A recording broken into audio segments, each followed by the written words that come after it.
Hello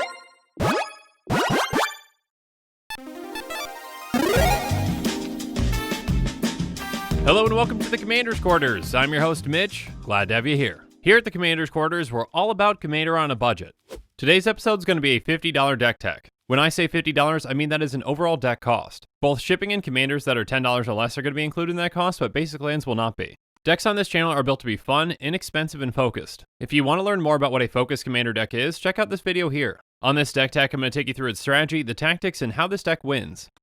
This show and episodes like this one are possible thanks to viewers like you. If you're looking for an easy way to help support this show, make sure that you like, share, and subscribe. Also, hit that bell notification icon so you don't miss any new episodes. And while you're at it, subscribe and review our podcast as well. You can also go check out our playmats and other merchandise at thecommandersquarters.com. Another easy way to support this show is with our TCGplayer affiliate links. So whether you're buying a deck or individual cards, you can use this general link right here or one in the description. And the final way that you can support this show is by supporting us directly by becoming a patron. There are many benefits to being a patron, and I truly couldn't do this without all of their support.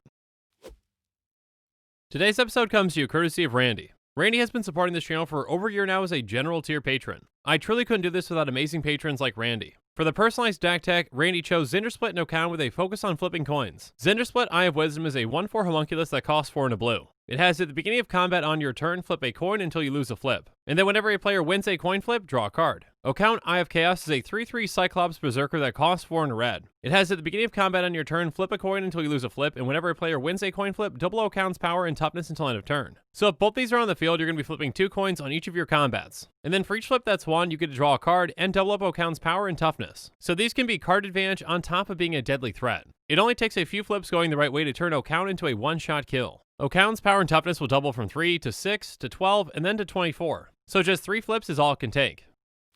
So what's our strategy with this deck? We're going to get both of our commanders out and then start flipping some coins. Now our commanders by themselves can help us flip 2 coins per each of our combats, but we have plenty of other ways to flip coins as well. And then how we win with this deck is pretty simple. We're going to make Okaun unblockable, win some coin flips, and then smash some face. Again, by just winning 3 coin flips, Okaun becomes a one-shot kill. As with all Commander's Quarters decks, I'm going to take you through 10 different tactics that show you how the deck works and how we're going to win with it. So let's start things off with tactic number 1, ready your coins. First up, there's Wayfarer's Bauble, which we can pay 2 to tap and sacrifice to get a basic land and play tapped. Up next, we've got some mana rocks that cost 2 with Sphere of the Suns, Star Compass, and Mind Stone. Sphere of the Suns comes into play tapped, and we can tap it for 1 mana of any color 3 times. And then Star Compass also comes into play tapped and can tap for either of our colors depending on our land situation. Next up, there's Mind Stone, which can tap for our colors, so we can pay 1 to tap and sacrifice it to draw a card. And then we've got some other mana rocks that cost 2 with Felwar Stone, Izzet Signet, and Talisman of Creativity. Felwar Stone can tap for either of our colors most of the time. By paying 1 into Izzet Signet and tapping it, we add blue-red. And then the Talisman can tap for our colors, so it can tap for blue or red, but it deals 1 damage to us. Finally, we've got 3 mana rocks that can each tap for 2 with Worn Power Stone, Hedron Archive, and Firemind Vessel. Worn Power Stone will come into play tap, but it only costs 3 mana. And then Hedron Archive costs 4, but we can also pay 2 and tap and sacrifice it to draw 2 cards. Firemind Vessel might enter the battlefield tap, but it can tap to add 2 mana of different colors. But after we've ramped and fixed our mana to get our commanders in play, what's next?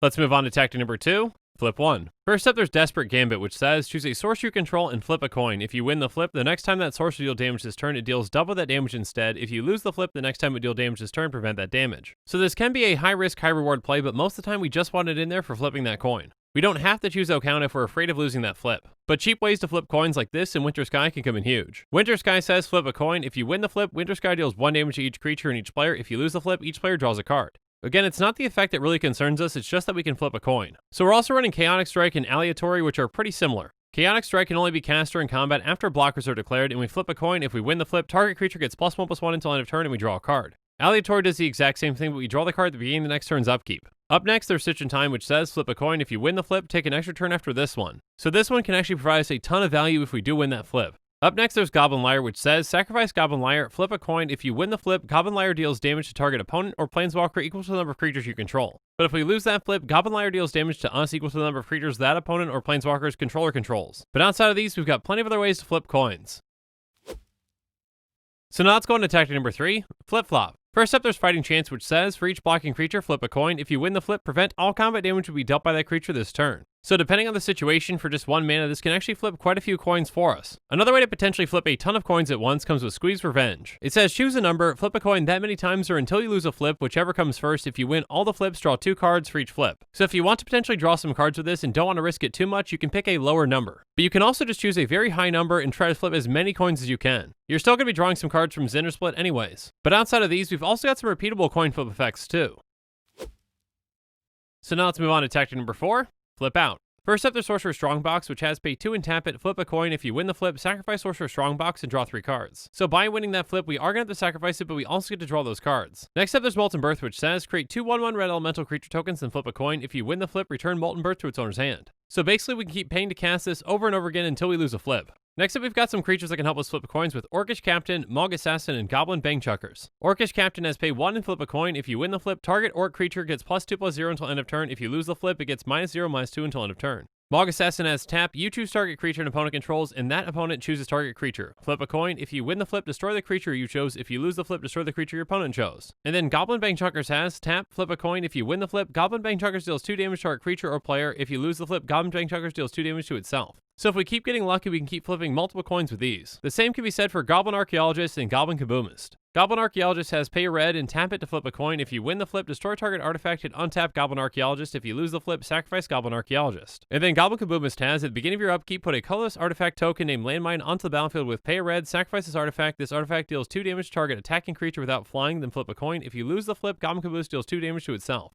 Next up, there's Goblin Festival, which is an enchantment that has pay 2. Goblin Festival deals 1 damage to any target, flip a coin. If you lose the flip, choose one of your opponents, that player gains control of Goblin Festival. So with a card like this, we're probably going to try to make a deal with an opponent to make sure that we can get this back at a certain time as well. If we happen to lose the flip, we don't want to lose it forever. And finally, we've got Frenetic Sliver and Viashino Sandswimmer. Frenetic Sliver has, all slivers have pay 0. If this permanent is on the battlefield, flip a coin. If you win the flip, exile this permanent and return to the battlefield under its owner's control at the beginning of the next end step. If you lose the flip, sacrifice it. And Viashino Sandswimmer is very similar. It has pay a red and flip a coin. If you win the flip, return Viashino Sandswimmer to its owner's hand. If you lose the flip, sacrifice Viashino Sandswimmer. Now you might think that we've done 3 tactics on coin flipping, so we're going to have to be done with it, right? But then you'll see that we're moving on to tactic number 5, Flip Over. First up, there's Wirefly Hive, which we pay 3 and tap to flip a coin. And if we win the flip, we get a 2/2 Wirefly artifact creature token with flying into play. And if we lose the flip, we destroy all Wireflies. And then there's Crooked Scales, which has pay 4 and tap it to flip a coin. If you win the flip, destroy target creature an opponent controls. If you lose the flip, destroy target creature you control unless you pay 3 and repeat this process. And then there's Creepy Doll, which is another artifact that can help us with flipping coins. It has Indestructible, and when it deals combat damage to a creature, we flip a coin. If we win the flip, we destroy that creature. Next up, we've got some upkeep coin flips with Chaotic Goo and Scoria Worm. Chaotic Goo comes into play with 3+1/+1 counters on it. At the beginning of our upkeep, we can flip a coin. If we win the flip, we get an extra counter on it, and if we lose the flip, we remove a counter from it. And then Scoria Worm says at the beginning of your upkeep, flip a coin. If you lose the flip, return Scoria Worm to its owner's hand. And then we've got Majay Jin and Skyclaw Thrash, which each deal with coin flips when attacking. When the Jin attacks, we flip a coin. If we lose the flip, we remove it from combat and tap it. And then when Skyclaw Thrash attacks, we flip a coin. If we win the flip, it gets +1/+1 and gains flying until end of turn. Next up, we've got Fickle Efreet and Goblin Psychopath, which have some bigger consequences when we lose the flip. Because whenever Fickle Efreet attacks or blocks, we flip a coin at the end of combat. If we lose the flip, an opponent gains control of Fickle Efreet. And then Goblin Psychopath has, whenever it attacks or blocks, we flip a coin. If we lose the flip, the next time it would deal combat damage this turn, it deals that damage to us instead. And finally, we've got some enchantments that can flip multiple coins with Risky Move, Mirror March, and Tide of War. Risky Move says at the beginning of each player's upkeep, that player gains control of Risky Move. When you gain control of Risky Move from another player, choose a creature you control and an opponent, you flip a coin, and if you lose the flip, that opponent gains control of that creature. Mirror March says whenever a non-token creature enters the battlefield under your control, flip a coin until you lose a flip. For each flip you won, create a token that's a copy of that creature. Those tokens gain haste, exile them at the beginning of the next end step. And finally, Tide of Ward says whenever one or more creatures blocks, flip a coin. If you win the flip, the defending player sacrifices all blocking creatures, otherwise the attacking player sacrifices the block creatures. Outside of coin flipping cards, though, we've got some ways to gain value out of winning coin flips. So let's go over those ways now in tactic number 6, coin value. First up, there's Psionic Resonator, which we can pay 2 to tap and copy target triggered ability we control. We can choose new targets for the copy. So most of the time, we're just going to use this to double up one of our commander's triggers when we win a coin flip. But there are plenty of other ways that we can use it in this deck as well. Next up, we've got some ways to deal a ton of direct damage with Soulsfire and Gravitic Punch. Soulsfire says target creature you control deals damage equal to its power to any target. And Gravitic Punch does the same, but it's just to a player. On top of that, though, it's got Jumpstart, so we can cast it a second time. After we win enough coin flips, we can easily take a player out with either of these. And finally, there's Fire Shrieker, which has equipped creature has double strike. This makes Okaun hit twice as hard, meaning that we don't have to win as many coin flips. But we also need some ways to make sure that he can actually connect. So now let's move on to tactic number 7, Chaos Strike. First up, we've got 2 cantrips that can help get Okaun through, Shadow Rift and Slip Through Space. And then there's Artful Dodge and Distortion Strike, both of which we can get a second use out of. Next up, we've got Prowler's Helm, which makes Okaun unblockable except by walls. And then Key to the City has tap, discard a card up to 1 target creature can't be blocked this turn, and whenever it becomes untapped, we can pay 2, and if we do, we draw a card. So this can help us loot on top of making Okaun unblockable. Next up, there's Manifold Key, which we can pay 1 to tap and untap another target artifact, or we can pay 3 to tap and target creature can't be blocked this turn. And finally, Suspicious Bookcase does the exact same thing. We can pay 3 and tap and a target creature can't be blocked this turn. But on top of getting our commander through, we need to make sure that we can protect him too.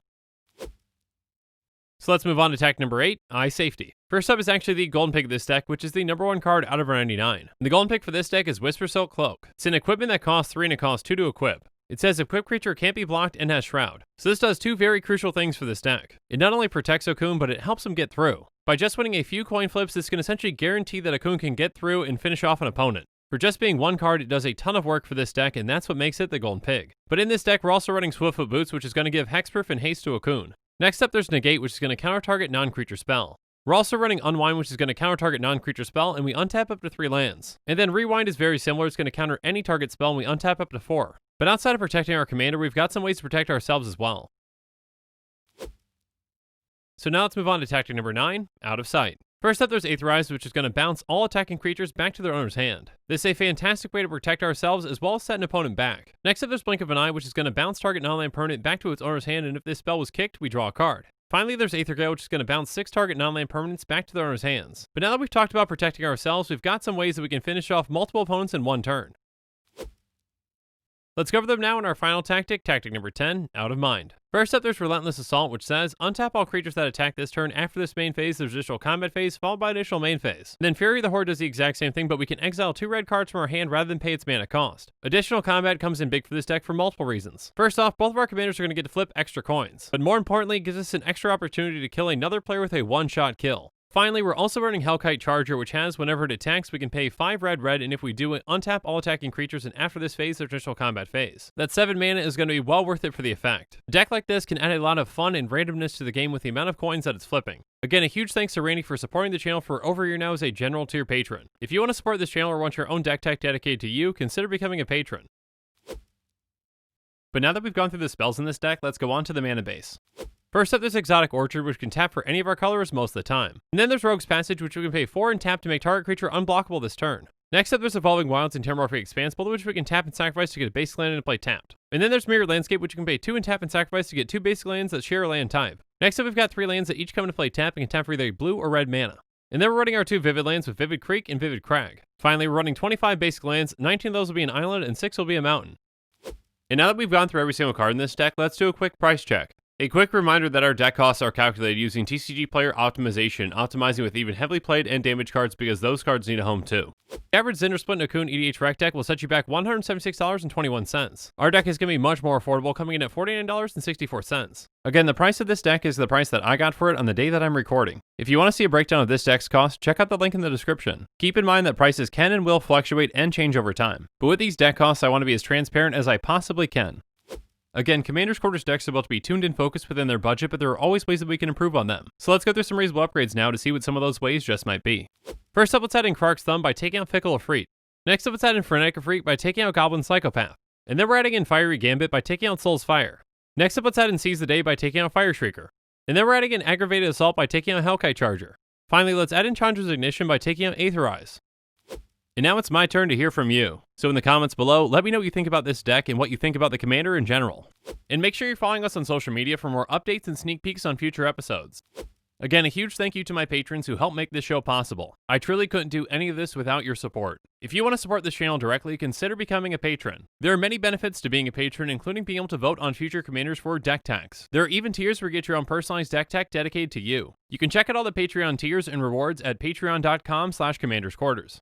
If you haven't already, make sure that you like and subscribe to the channel. Here at the Commander's Quarters, we're all about budget commander. So while you're at it, go ahead and check out some of our other types of episodes. And with that, I'm out of here. Thanks again and have a good one.